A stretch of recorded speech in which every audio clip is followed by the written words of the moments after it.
Yes, guys, welcome back to another F1 23. Even though we're in 2025, as I always say, and we're on the beginner to champion series here. One of the best series here on the bloody internet, mate. But at this rate, there might be more episodes of this than Coronation Street. But anyway, we are around Baku, which is a fantastic street circuit.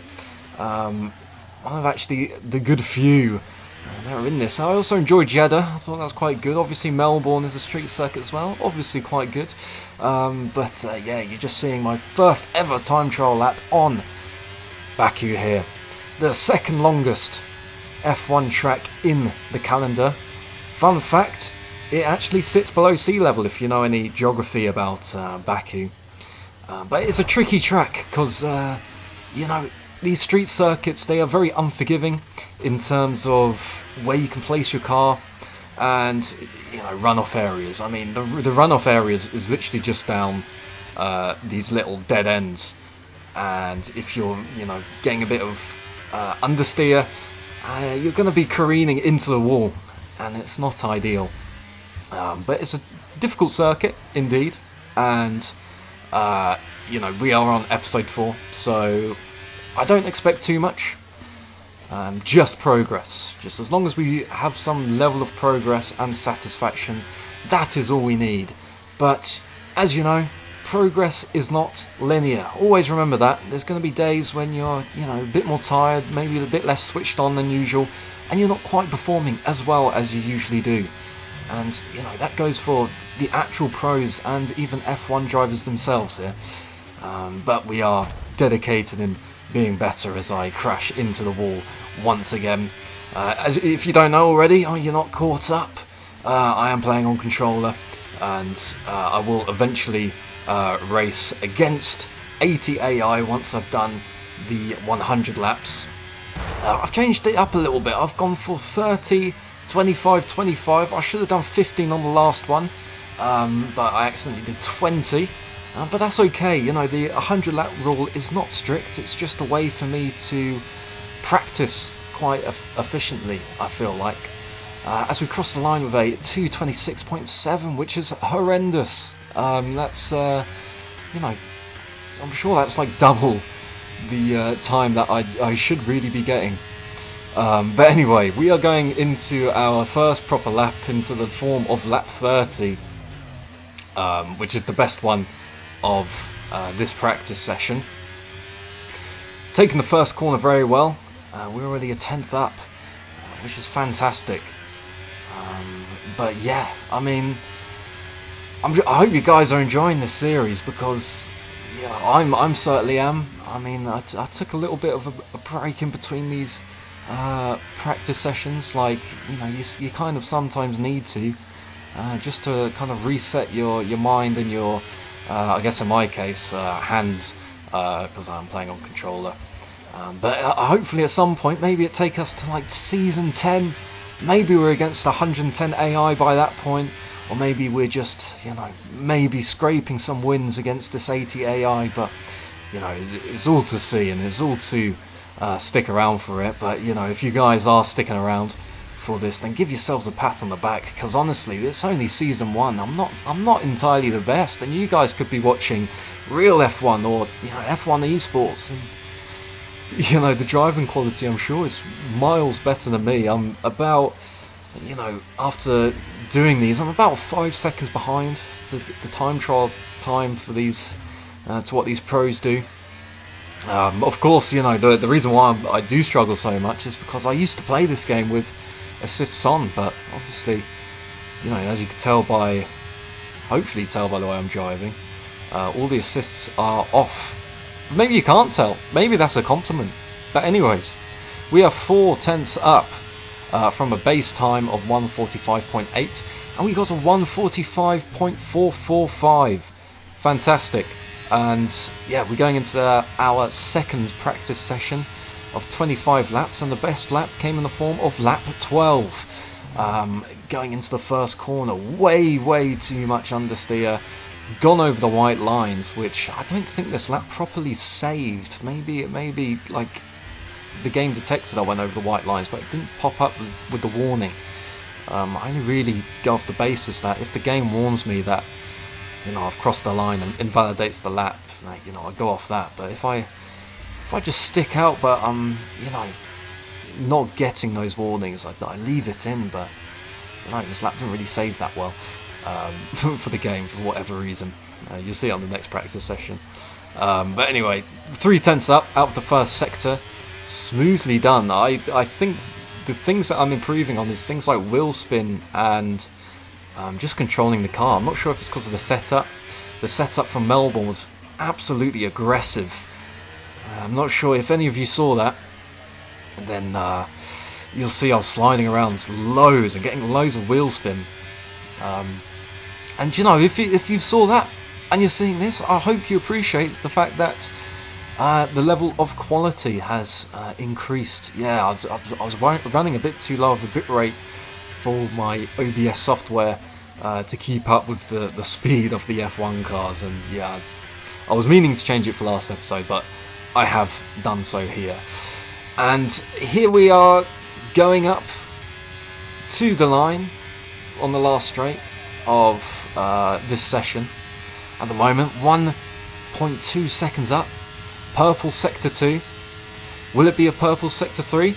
Yes, and it's a 1:44.205. Fantastic lap time for the only the second practice run. I mean, that was the 42nd lap. I mean, this lap comes in the form of lap 14, and spoiler alert, this is an absolutely sensational lap, I must say. We're already 4/10 up from the first corner. Lost a bit of time in the second one, not quite able to control the car quite as well, and not quite smooth enough with the inputs. But we get the braking zone, sticking to the far right. We just had to duck out of the way of the apex there, because you can just clip the wall there on the inside, which is not ideal. Great exit out of that corner, not quite as quick, but we're 5/10 up coming into this chicane.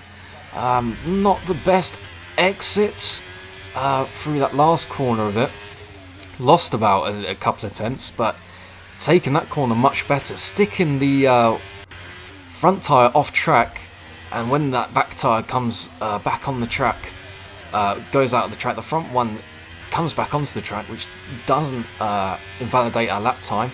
Gone through the castle section fantastically. Of course, that's probably the most intimidating part of this track, since you have to do a pretty quick left turn, past the wall of shame for Charles Leclerc, since he infamously crashed into that middle part of it. But we've done Sector 2 pretty flawlessly, I must say so myself, and we are very, very smooth with it on this lap. And we're already the same as last time, but this time we are 1.2 seconds up off a lap time. That was like 1.3, and we've got 1:43.090. I think that's it. I don't think it was an 8. Maybe it is an 8. I think it's an 8. Sorry, I watched this in like a mini version.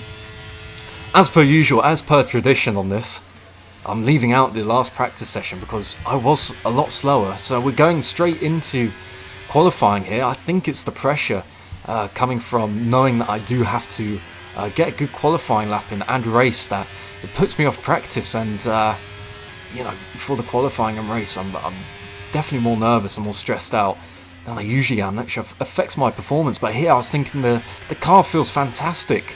However, as you see, broken suspension straight into that wall. I don't usually crash into that wall, as Jeff, yeah, he's saying, yeah, turn the engine off, mate. That's it, and that was it. And yeah, it's a sprint race. It's a sprint race. I forgot to mention this is the first sprint race of the whole series. And can we get a better start than previously as we get wheel spin and it's lights out for the first time here in Baku? And it's a great start, really quick off the line compared to the 80 AI, so much so that I'm crashing into the back of Ricardo there. Lost the position to Sargent because of it. Opportunistic to go around the outside, didn't really have the space to do so. getting caught up in the Constantina effect of the cars slowing down. Not really much place to go. But can we take Ricciardo down on the straight? We are on the medium tyres, he's on the softs. It would be very advantageous if we take the position. Ricciardo brakes very deep while I crash into him once again. Ricciardo has been a massive victim in this series, that's for sure. But anyway, we are P17, Grade 3 positions up. Chasing down, well, we're not really chasing down, but we're in the clean air after Zhou, who is 1.5 seconds up the road. So we're able to take these corners without any interference up ahead. And going through the castle section, scary here, getting loads of wheel spin, oversteer, too much rotation through the start of that chicane. But we just got to power it down the straight. We have not really lost time, but you got to remember that Zhou is also getting stuck in traffic. So, way too much rotation coming through one of the penultimate main corners here that we need to worry about, and we have way too much understeer. So we just got way too much oversteer, then the understeer coming through those last two corners. And can we stay ahead of Sargent? I'm going to dump all of my ERS, as you see, just so we can keep ahead. He's trying to grab the slipstream behind the poor old Haas. Mazepin under a lot of pressure, spelt wrong obviously, but we maintain the lead. First corner not very clean, having a bit of a moment coming out into the exit. Turn 2 locked up, and yeah, hit the right side of my wing, which bounced me into Sargent. So now I've got a broken front wing. Not ideal. It's lockups and things. They're gonna be disastrous on these street circuits, just because they're so unforgiving. It's not like I can run off into the grass or something. And we, fully destroyed our front wing. And I'm sitting there thinking, what the hell have I done? While I sort of now get to grips and now get into the groove of things with the safety car without a front wing at all now. Terrible, absolutely terrible. We were doing quite well actually. We'd survived the first lap, which in itself can be a challenge because consistency in this game, that's the main focus, it's just being consistent. And forget that, broken front wing, it's going to give me a lot less grip in the front, and massively understeered into the wall, which finished our sprint session with a DNF. Following Bottas here on the formation lap to the proper race. Bonk, hit him. Should have given him more space, and that resets us back to the grid. Very unfortunate. Pretty much my fault, but he did park it there. So, and for the second time in Baku, it is lights out and away we go. How much can we improve this start? Zhou in front of us going very slowly. Not sure how to react to that, but we've gone around the outside.